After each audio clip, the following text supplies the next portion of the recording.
Hello বন্ধুরা, তোমরা কেমন আছো? আশা করি তোমরা ভালো আছো। আমিও বেশ বেশ ভালো আছি। তো দেখো, আজকে একটু কেমন হচ্ছে, কদিন ধরে আমাদের এখানে বন্যার পরিস্থিতি খুবই খারাপ ছিল। আর আজকে অনেকটাই হচ্ছে জলগুলো সব মরে গেছে, মানে নিচের জমিতে বা উঠানের সব জলগুলো। আর অনেক দিন তো হচ্ছে মানে আসাই হয়নি আমাদের বাড়িতে।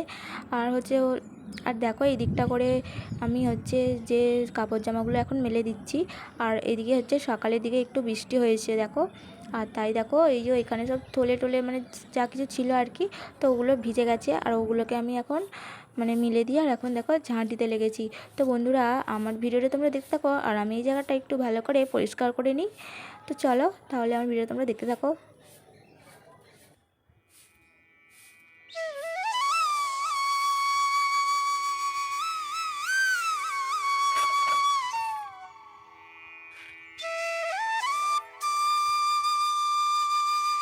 দেখো বন্ধুরা, আমার ওপাশটা তো ঝাঁট দেওয়া হয়ে গেছে, তারপরে চলে আসলাম এখন এই পাশটা ঝাঁট দিতে। আর অনেকটাই হচ্ছে গাছের পাতা, তারপরে আরও অনেক কিছু পড়েছিল, তো কদিন ধরে আর ছাদে ওঠা হয়নি আর কি। আর হচ্ছে দেখো, তার জন্য অনেকটাই নোংরা হয়ে গেছে, তাই একটু ভালো করে ক্লিন করে নিচ্ছে আর কি। এমনি অনেকটা কাদা কাদা মতো জমে গেছে। রাত সকালে যেহেতু বৃষ্টি হয়েছে, তো আরোই দেখছি কীরকম একটা বিচ্ছিরি হয়ে গেছে, ছাদটা অনেকটা নোংরা হয়ে গেছে আর কি। তার জন্যই দেখো একটু ভালো করে পরিষ্কার করে নিচ্ছি, কারণ যদি মানে বেলাতে যদি রোদ্দুর বেরোয়, তো তার জন্য যদি শুকিয়ে যেতে তো পারে, আর ছাদটা ক্লিন লাগবে। তার জন্য একটুখানি দেখো ভালো করে একটুখানি ক্লিন করে নিচ্ছি আর কি। তো চলো, এদিকটা আমার সব পরিষ্কার হয়ে গেল। তো ওদিকে দেখি, ওদিকে মা ডাকছিল অনেকক্ষণ ধরে নিচে গিয়ে। তো মা বলছিল যে চা করতে, ওদিকে নিচে গিয়ে আমাকে চা বানাতে হবে এখন।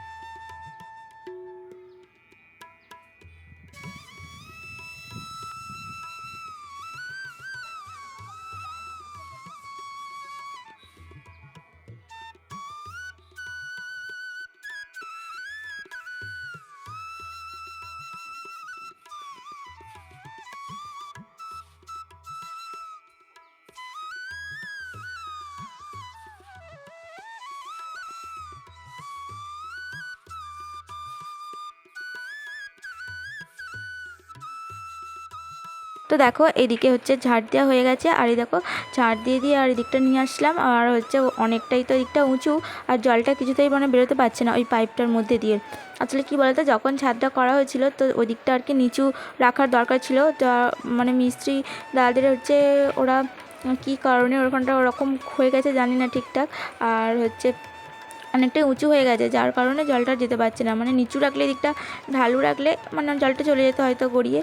আর তার জন্য দেখো জলটা অনেকটাই এদিকে চলে আসছে। আর ওর জন্য জলটা বেরোতে পারে না, আর অনেকটা নোংরা হয়ে যায়। মানে যখনই বৃষ্টি হয় ওরকম জল জমে রয়ে যায়।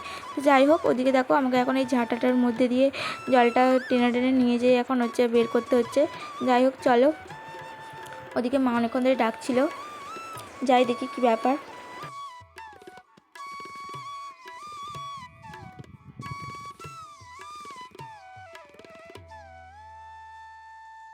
তো বন্ধুরা দেখো, এদিকে হচ্ছে চলে আসলাম নিচেতে। আর নিচে এসেই হচ্ছে প্রথমে দেখো বিছানাটা একটু ভালো করে পরিষ্কার করে নিচ্ছি। ওদিকে তো ছাদটা আমার ক্লিন করা মোটামুটি হয়ে গেছে। তো তারপর দেখো চলে আসলাম এই যে নিচে। তো নিচে এসে প্রথমে এই যে কম্বলটা মানে র্যাকটা একটু ভালো করে গুছিয়ে নিচ্ছি।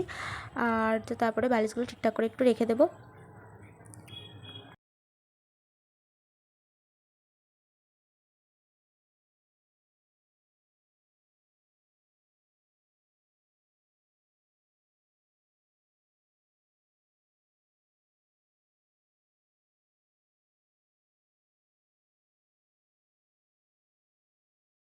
আর এই দেখো, এখানে হচ্ছে একটা শাড়ি আছে, আর এই শাড়িটা হচ্ছে পুজোতে পরার জন্য আর কি কেনা হয়েছিল। আর এই দেখো হচ্ছে এই শাড়িটা একটা হচ্ছে ব্লাউজ পিস কাটাতে দিতে হবে আর কি। তো ওটাই হচ্ছে ভালো করে একটু গুছিয়ে রেখে দিলাম, যে কখনো সময় পেলে হচ্ছে বেলার দিকে নিয়ে যাবো আর কি দোকানে। তো ওটা, আর তারপরে দেখো এখানে হচ্ছে এখন চা হচ্ছে। তো স্নান টান করে একবারে হচ্ছে রেডি হয়ে চলে আসলাম চা করতে। আর এই দেখো, তো চলো তাহলে চাটা খেয়ে নিই। আর তো এদিকে দেখি, আর তারপরে দেখো এদিকে হচ্ছে এখন বাসনগুলো গুছিয়ে নিচ্ছি, স্নান টান সেরেছে একবারে। তো আমার স্নান হয়ে গেছে। আর তো ওখানে আমি চাটা করলাম, আর চাটা আর তখন খাওয়া হয়নি। আর এদিকে যেহেতু হচ্ছে বাসনগুলোও ছিল, তো ওইখানেও আর কি মানে বাসনগুলোকে গুছাতে লেগে গেলাম, দেখতেই পাচ্ছ।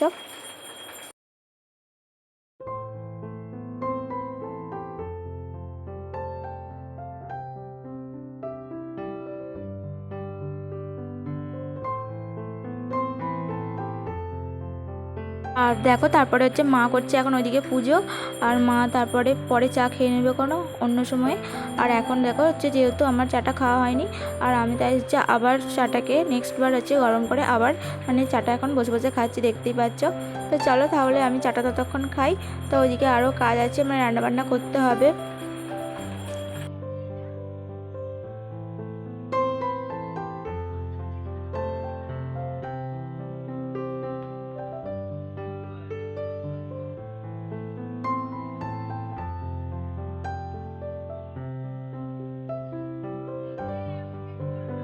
তো বন্ধুরা দেখো আমি চা বিস্কুট খেয়ে আর চলে আসলাম এই যে রান্না করতে।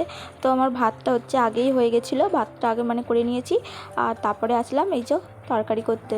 তো এখন হচ্ছে আলু তারপরে টমেটো দিয়ে এগুলো একটু মানে কষিয়ে নিচ্ছি। তো আজকে হচ্ছে ডিমের ঝোল, শুধু লাল লাল করে ডিমের ঝোল হয়েছে। আর এই দেখো আমি ঝোল আর আলু দিয়ে আর ডিমটাও নিয়ে নিয়েছি। তো চলো তাহলে একটু খাওয়া দাওয়া করে নিই এখন। তো খাওয়া দাওয়া সেরে আর ওই যে বললাম তখন শাড়িটা নিয়ে যাব তো সেলাই ধরাতে, আর হচ্ছে ব্লাউজটাও করাতে দিতে হবে। তারপরে আমার কিছু জামা আছে, নাইটি আছে, তো ওগুলো নিয়ে যাব। তো আমার যেহেতু মেশিন নেই আর তার জন্য আর কি। তো চলো তাহলে তো খাওয়া দাওয়া শেষ করে আর এই দেখো আমি এখন বেরিয়ে পড়েছি। তো ব্যাগের মধ্যে নিয়েছি, আর এই দেখো আমার সব নেওয়া হয়ে গেছে আর খাওয়া দাওয়া সেরে আর এই দেখো তো চলে যাচ্ছি এখন। আর এই দেখো এই নাইটিটা যেহেতু আমি তৈরি করেছিলাম আর কি, আর তখন থেকে আর কি আর সেলাই করানো হয়নি। আর যেহেতু হাতে সেলাই করেছিলাম আর তো অনেকটা খুলে খুলে মতো যাচ্ছিলো। আর এই দেখো তাই মা বলছিলো যে ওটা মেশিনে সেলাই ধরিয়ে আনবি, তাই মা ওটা বলছিলো। তো চলো বন্ধুরা তাহলে আমি ওটা যাই।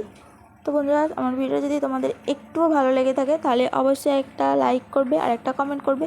তো বন্ধুরা তাহলে আজকে আর ভিডিওটা বেশি বড় করছি না, তো আজকের মতো ভিডিওটা তাহলে এখানে শেষ করছি। তো দেখা হবে আবার নেক্সট কোনো ব্লগে।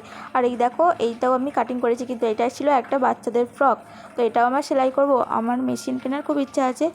তো বন্ধুরা জানি না আদেও কিনতে পারবো কি না, তো ওটা তো পরেরও কথা। আর এই দেখো এটা হচ্ছে একটা ফ্রক কেটেছিলাম বললামই তো। আর এই দেখো হচ্ছে তো আর অনেক কিছু করার আছে। আর তারপরে হচ্ছে আমি যাচ্ছিলাম তো একটা হচ্ছে কী যেন একটা ভুলে যাচ্ছিলাম, আর তো ওটার জন্য আবার হচ্ছে আমি ফিরে আসছিলাম। তো দেখো আর এই যে দেখতে পাচ্ছ জায়গাগুলো, এগুলো কিন্তু সব বন্যায় মানে ডুবে গেছিলো। আর এই দেখো আমি যে একটা কী ভুলে যাচ্ছিলাম মনে করতে পারছি না, তো ওটার জন্য আবার বাড়ি আসলাম। তো বন্ধুরা যাই হোক, তো আজকের মতো ভিডিওটা তাহলে টাটা এখানেই শেষ করলাম।